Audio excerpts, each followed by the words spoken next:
إن الله وملائكته يصلون على النبي يا أيها الذين آمنوا صلوا عليه وسلموا تسليما. Ini kalau sampailah tidak saya bacakan, dosanya luar biasa. Dia sudah ketik, habis itu dia print, apalagi ngeprintnya di warnet. Pak Ustadz Abdul Somad, saya ingin bertanya. Saya ini sedang dekat dengan seorang wanita non-muslim, dan saya sedang bombing belajar Islam, sedang bimbing belajar Islam. Insya Allah dia ingin masuk Islam, saya ingin menikah dengannya, tapi ada sebuah ganjalan dalam hati saya karena yang bersangkutan gak ingin berhijab. Bagaimana menurut Pak Ustadz? Apakah hubungan ini dilanjutkan atau tidak? Judulnya, mau dibawa kemana hubungan ini?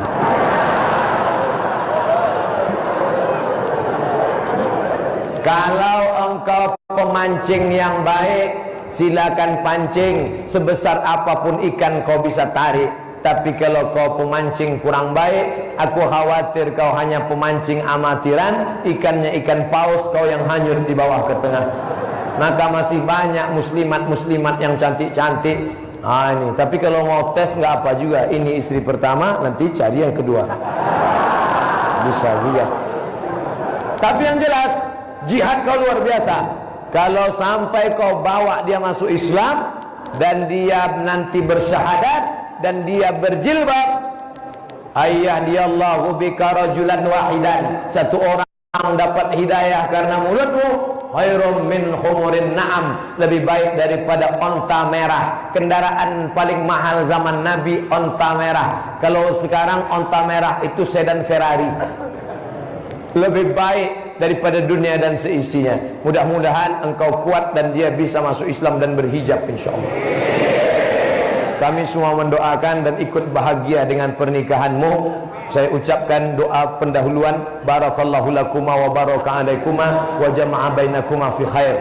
Nanti kalau sudah jadi sah menikah, baru saya tambah iramanya, barakallahu lakuma wa baraka alaikuma wa jama'a bainakuma fi khair.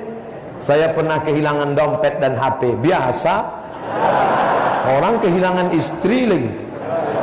Pertanyaan, apa hukum bagi orang yang menemukan dompet tersebut tapi hanya diambil uangnya saja dan isinya dibuang? Isinya itulah uang.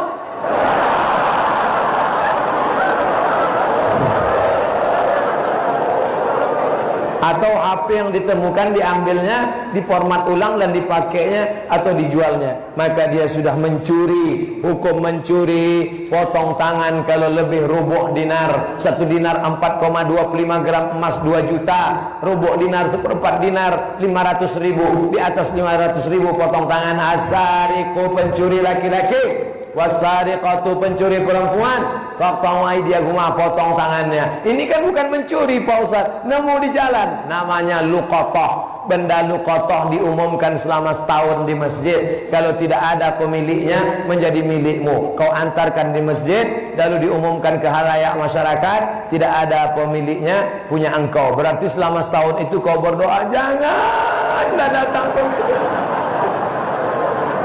Kebetulan besok hari terakhir 360 hari, hari ini 359, besok hari terakhir, paling bergetar nyawa. Ya Allah, janganlah datang pemiliknya. Sebelum azan maghrib berkumandang, datang pemiliknya. Apa kata pemiliknya? Sudah kuserahkan semua untuk engkau, dan karena kejujuranmu ini kuberikan engkau 1 sepeda motor. Masya Allah. Dalam sebuah sinetron. Ustadz Abdul Somad yang dirahmati Allah, amin. Istri saya sudah meninggal 8 bulan yang lalu. Inna lillahi wa inna ilaihi raji'un. Allahumma ajur akhwati fi musibatihi. Berikanlah balasan pada saudaraku atas musibah yang dia terima. Wa'hluf lahu khairan minha. Berikan dia ganti yang lebih baik ya Allah. Banyak yang setuju. Saya sangat mencintainya Pak Ustadz. Bolehkah saya menikah lagi? Why not?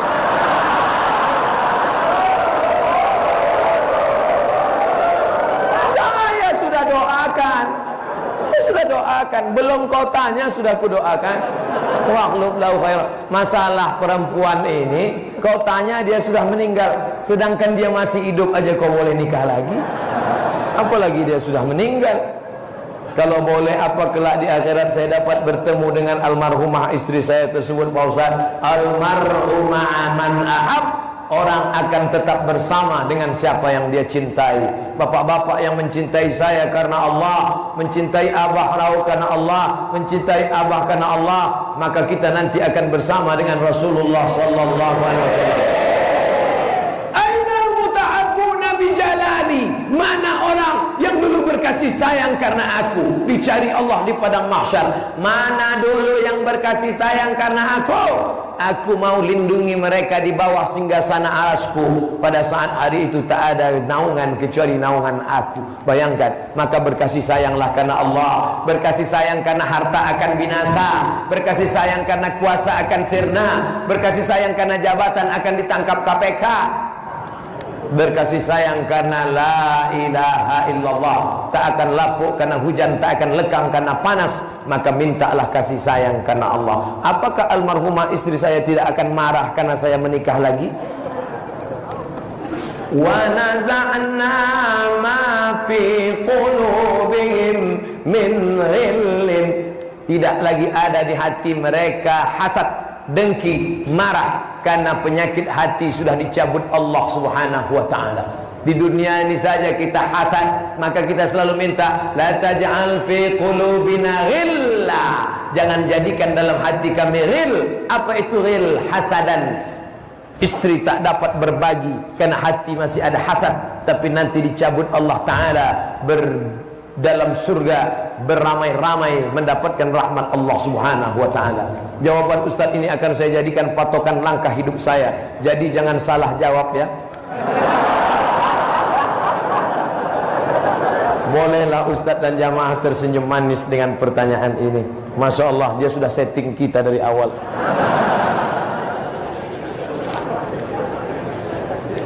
Mudah-mudahan Ustaz selalu dalam lindungan Allah, amin. Saya buka usaha, karena kekurangan modal saya pinjam ke bank dengan jaminan BPKB. Saya pinjam 15 juta, harus mengembalikan 19 juta 500 dalam cicilan 2 tahun. Apakah hasil usaha yang saya nafkahkan untuk keluarga haram? Haram. Haram, haram, haram. Kalau kami bagi sama Ustaz, ini agak ada ikhtilaf dalam masalah.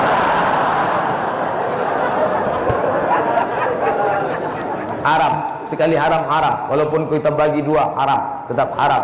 Tapi sudah berlalu bagaimana Pak Ustaz? Astaghfirullah Rabbal baraya. Yang sudah lewat, jangan diulang lagi. Nanti diulang lagi, begitu diulang haram. Astaghfirullah. Enak aja main-main agama. Duit riba, duit haram kau bawa ke Makkah, menangis di pintu Ka'bah. Labbaik Allahumma labbaik, la labbaik wala sa'daik. Kau tak dapat haji mabrur, zaduka haram, karena kau berangkat dengan uang haram. Innallaha thayyibun, Allah maha suci, la yaqbalu illa thayyiban. Allah tidak menerima kecuali yang suci-suci saja. Mohon doanya supaya saya bisa berangkat umroh, insyaallah nanti di akhir. Berangkat umrah janganlah kau pakai duit haram. Nanti sampai di Makkahnya mau labbaik, labbaik Allahumma labbaik, labbaik la labbaik wala sa'daik. Karena kau berangkat dengan uang haram. Nanti Ustaz saya belikan ceret kuning, tetap haram. Saya belikan jubah dan sorban, haram. Ustaz kami berangkat kan? Boleh.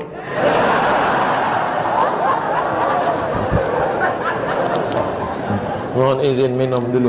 Bismillah.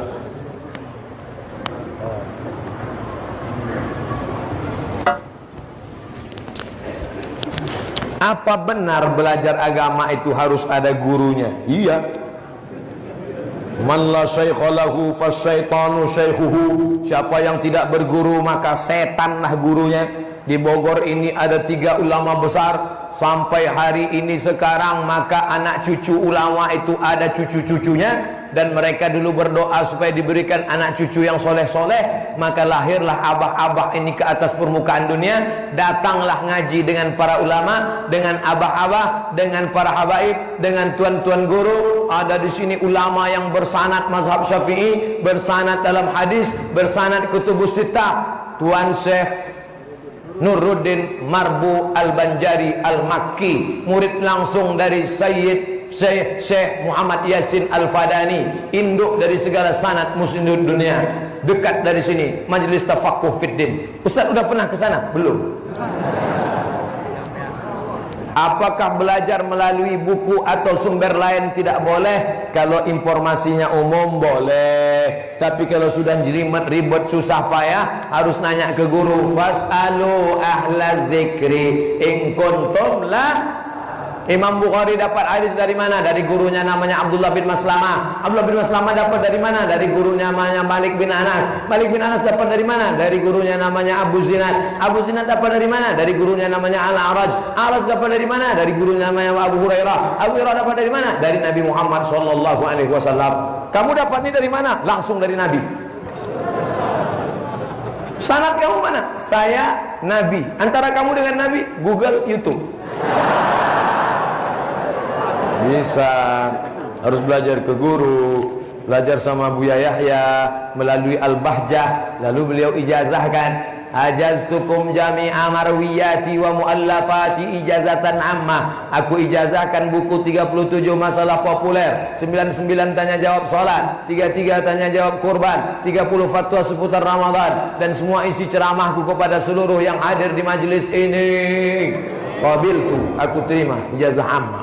Saya pulang kerja jam 5, di perjalanan bisa 2 jam lebih, sering terlewat waktu maghrib. Apa yang lebih utama, sholat maghrib di jamaah atau di kendaraan saja? Ya mampir belok. Hayya 'alas shalah. Balik. Ini sekarang orang kalau yang manggil atasannya, iya pak, siapa, iya pak, siapa, iya pak, siapa, iya pak, sebentar pak. Tapi kalau yang memanggil Allah Ta'ala, waktu sholat kan panjang. Katanya kau membesarkan Allah, kalau bertakbir bukan main. Allahu Akbar, Allahu Akbar, Allahu Akbar. Sholat subuh jam 7.30. Mana ceritanya Allahu Akbar, Allahu Akbar. Gobal. Andai terlambat Pak Ustadz, macet total jalan tol, nggak bisa. Sampainya waktu Isya, maghribnya tinggal. Gimana tuh? Jamak takhir, tidak pakai qashar. Karena qashar itu safar 90 km. Kalau dalam kitab Al-Fiqhul Islami wa Adillatu Syekh Wahbah Zuhaili 89 kilo baru bisa qashar. Kurang daripada itu tidak bisa. Darurat tingkat tinggi. Tapi jangan tiap hari jamak. Tiap hari jamak. Bagaimana pendapat Ustaz tentang Ustaz Ahmad Sarawat? Apa mazhab dan sanad keilmuannya? Saya lihat beberapa kali Ustaz merekomendasikan beliau dan pernah terlihat foto bareng, sarapan pagi makan roti canai.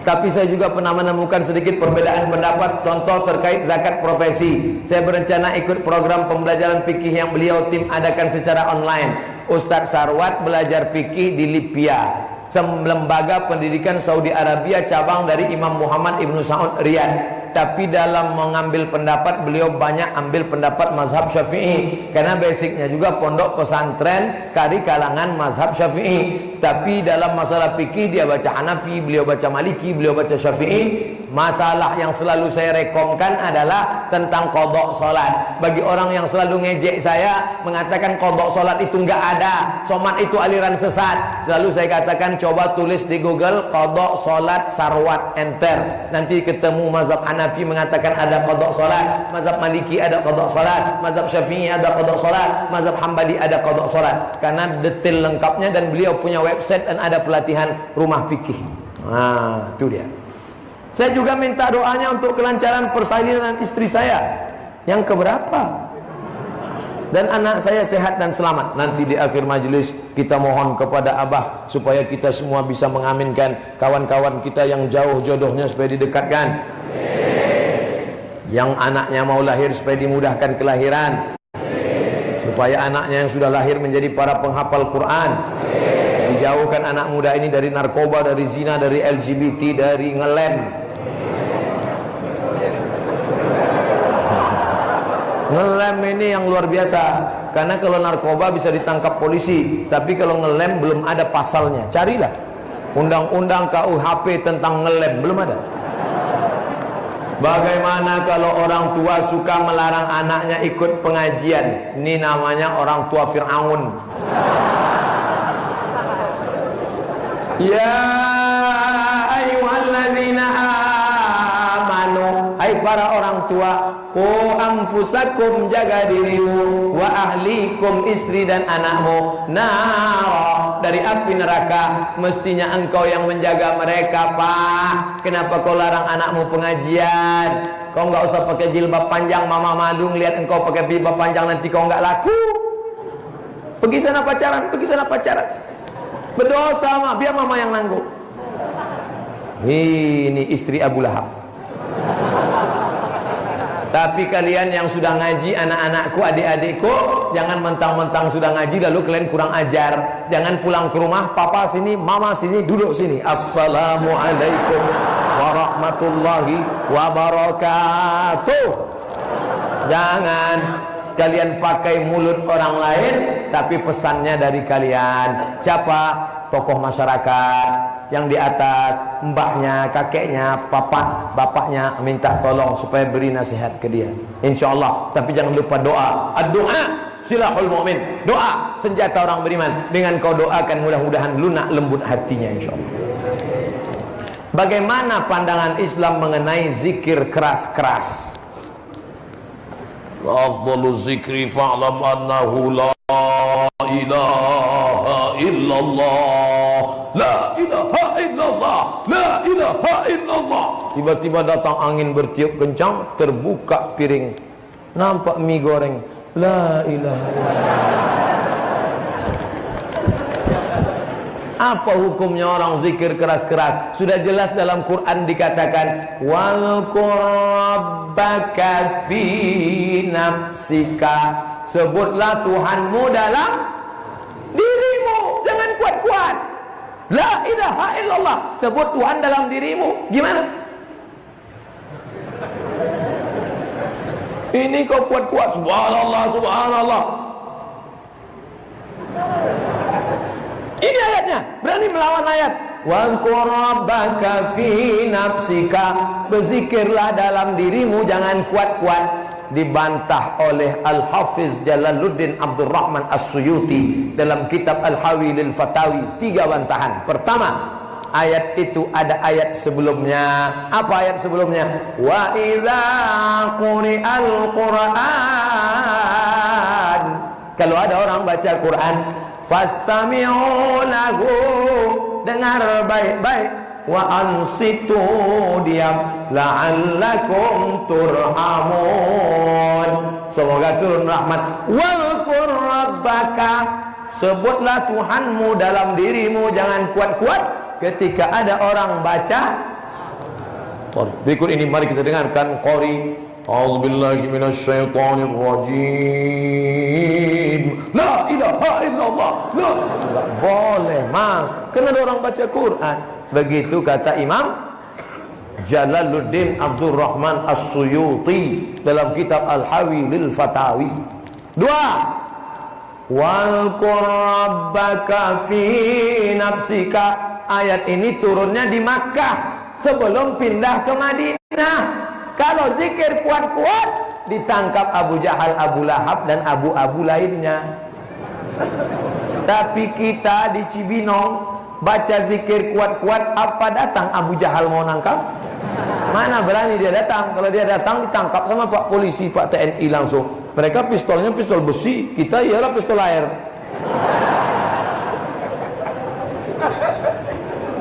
Nah, jawaban yang ketiga, wal rabbaka, ka, sebutlah Tuhanmu.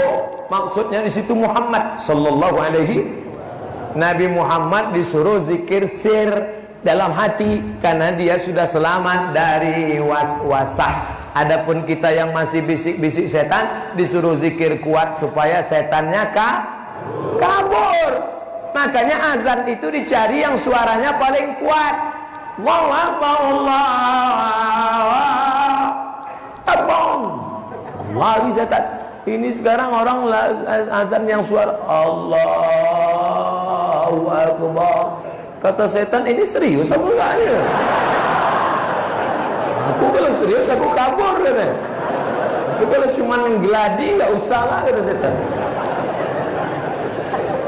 Makanya zikir kuat-kuat. Kalau pindah rumah zikir kuat, mana tahu di situ ada hantu jembalang tanah, suster ngesot, Dracula. Kuat-kuat, la ilaha illallah, la ilaha illallah. Lari dah dia semua. Begitu juga kalau ada orang kerasukan setan, itu bacanya kuat. Ada kerasukan setan, dibaca pelan. Allahu la ilaha illa huwal hayyul qayyum. La ta'khudhuhu sinatun wa la nawm. Coba kau baca kuat. Allahu la ilaha illa huwal hayyul qayyum. La ta'khudhuhu sinatun wa la nawm. Lari dia langsung. Itu caranya, zikir kuat-kuat. Nah, jadi nanti kalau ada yang nanya, gimana zikir kuat? Sudah dijawab Ustaz Somad kemarin dengan 3 jawaban. Apa? Aku pun gak ingat. Rekamannya ada. Itulah gunanya punya paket 2 giga. Potong, share. Tapi dengar juga, mana tahu baterai lowbat kan bisa jelasin sendiri. Apa hukumnya bilang ulang-ulang bacaan Quran hafalan dalam posisi tiduran? Ya enggak apa. Innallaha la yastahi an yadriba masalan ma ba'udatan fama fawqaha fa ammal ladzina amanu fayalamuna annahu al-haqqu min rabbihim wa ammal ladzina kafaru fayaquluna madza arada Allah bihadza masala yudhillu bihi katsiran wa yahdi bihi. Asal jangan di WC. Di WC nggak boleh sebut nama Allah, mengucapkan salam pun nggak boleh, menyambut salam pun nggak boleh. Jangan mentang-mentang sama-sama di pesantren ada santri sebelah, Assalamualaikum. Yang punya cincin tulisan Muhammad Rasulullah nggak boleh dibawa masuk WC, karena Nabi cincinnya dia tinggal di luar, baru dia masuk WC. Pas dia keluar cincinnya masih ada. Kita jangan. Kalau mau tidur sering dengarkan murattal sampai tertidur. Enggak ada pertanyaan? Boleh. Wa idza quri'al Qur'an. Boleh. Makanya dalam HP-mu itu download Quran murattal. Syekh Abdul Rahman Sudes, Syekh Suud Surem, Syekh Mu'aikli, Syekh Bandar Balilah, Syekh Masyari Rasid. Ini bagus sekali. Masyari Afasi bagus. Kenapa di Quran menggunakan kata kami, sedangkan Allah itu kan sendiri? Berikut ini mari kita dengarkan kata sambutan dari Bapak Gubernur. Berdirinya kami di sini, padahal dia sendiri berdiri. Apa maksud dia menggunakan kata kami di situ? Dalam ilmu balaghah namanya lit'azim, untuk mengagungkan dirinya. Maka kalau ada kalimat mengandung 2 interpretasi, yang satu mengatakan maknanya banyak, yang satu mengatakan maknanya agung, maka yang makna agung yang dipakai. Karena makna banyak batal, karena makna banyak batal. Yang membatalkan makna banyak, ayatnya banyak. Pertama, qul huwallahu ahad, esa, tunggal tak berbilang. Maka setiap kata kami mengagungkan. Inna nahnu nazzalna dzikra wa inna lahu lahafizun. 5. Inna nahnu nazzalna dzikra wa inna lahu lahafizun. 5 kali Allah mengatakan kami. Kalian yang merasa tidak bisa jaga Quran, kalian yang merasa Quran bisa diselewengkan, kami maha agung dan besar menyelamatkan Quran. Maka dia ulang 5 kali. Inna nahnu nazzalna dzikra wa inna lahu lahafizun. Mohon penjelasan hukum penggunaan kata sayyidina dalam salat. Allahumma sholli ala sayyidina Muhammad. Pernahkah Nabi Muhammad mengatakan dirinya sayyid? Pernah. Mana dalilnya? Ana sayyidu waladi Adam. Aku ini sayyid, pemimpin anak Adam. Seluruh manusia ini akulah pemimpinnya. Maka kita pun berkata Allahumma sholli ala sayyidina. Saya datang ke 3 majlis di Kairo. 3 majlis itu azannya pakai sayyidina. Majlis Syekh Ali Jum'ah, majlis Syekh Tarekat Syaziliyah, majlis Syekh Mahmud Said Mamduh ahli hadis yang membantah Syekh Albani dalam 7 kitab At-Ta'rif bi Awhami man qassama sunan baina sahih wa dhaif. Asyhadu anna sayyidana Muhammadar Rasulullah. Azan pun pakai sayyidina, karena menurut mazhab Syafi'i tidak boleh menyebut Nabi dengan nama panggilan, nama-nama saja, tapi dengan penghormatan, adab kepada Nabi Muhammad sallallahu alaihi wasallam. Belum pernah protokol manggil saya. Berikut ini mari kita panggilkan Somad.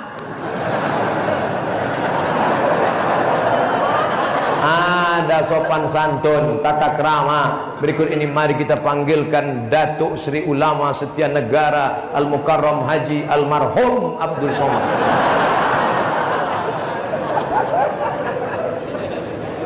Mohon penjelasan hukum solusi cara mengatasi suatu hal buruk dalam diri saya, sedangkan saya melakukan lagi dan lagi terus mengulangi. Buruknya apa? Mencuri, tobatlah. Usolli sunnatat taubat. Saya ini belum nikah Pak Ustaz. Ya nikah belum sanggup. Puasa sunat banyak-banyak. Insya Allah kalau kau banyak puasa, nafsunya ada, tenaga nggak ada. Bro, ada cewek tuh. Gua nggak ngelihat lagi. Aku udah mau mati aja. Pak Ustaz, apa betul jika dalam satu keluarga tidak boleh menikahkan kakak lalu adik dalam waktu 1 tahun dan harus menunggu 1 tahun sesudahnya? Kalau kakaknya nikah tahun 2019, maka adiknya harus nikah 2020. Itu kenapa? Supaya uang bapaknya nggak banyak keluar.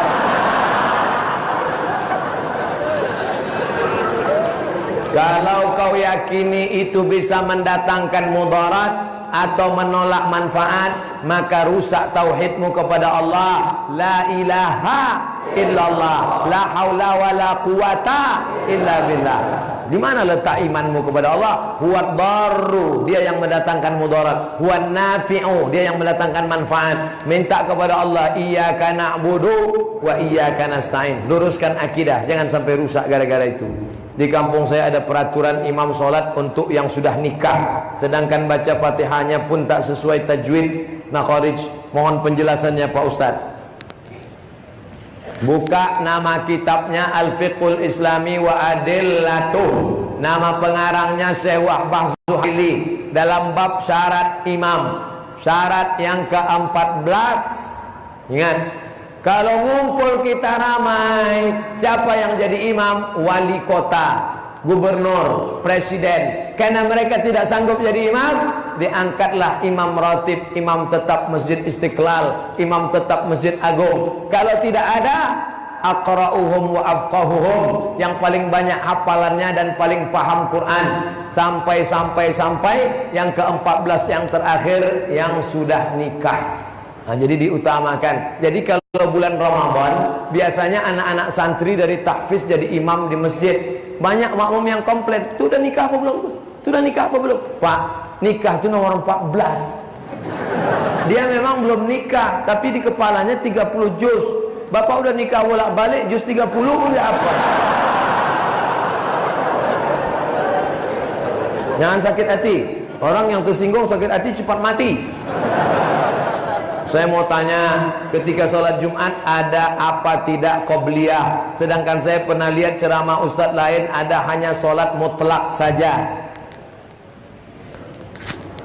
Play Store. Setelah buka Play Store, tulis 37 masalah populer. Setelah itu enter. Nanti ketemu dalil-dalil qobliyah Jumat. Penulisnya Abdul Somad. Sholat Jumat itu pengganti sholat zuhur. Kalau sholat zuhur ada qobliyahnya, maka penggantinya pun ada qobliyahnya. Itu dalil pertama, qiyas. Pendapat Imam Nawawi. 2, sahabat Nabi melaksanakan qobliyah Jumat. Abdullah bin Mas'ud, Ummu Habibah, mereka melaksanakan qobliyah. Nabi melaksanakan apa tidak? Nabi melaksanakan qobliyah. Di mana? Di kamarnya. Karena Nabi sholat sunat nggak pernah di masjid. Nabi kan langsung naik ke atas mimbar. Assalamualaikum warahmatullahi wabarakatuh. Langsung muazin azan. Kapan dia qobliyah? Nabi qobliyah di kamar. Lalu azan Jumat itu kan masuk waktu. di zaman Nabi mereka tidak waktu masuk waktu itu azan. Setelah masuk beberapa waktu mereka sholat dulu, barulah naik Nabi ke atas. Di Masjid Sunda Kelapa itu diterapkan. Jadi azan itu bukan pas masuk waktu, sholat qobliyah dulu, setelah itu baru naik ke atas mimbar. Assalamualaikum warahmatullahi wabarakatuh, barulah azan. Begitu prakteknya menurut mazhab Syafi'i.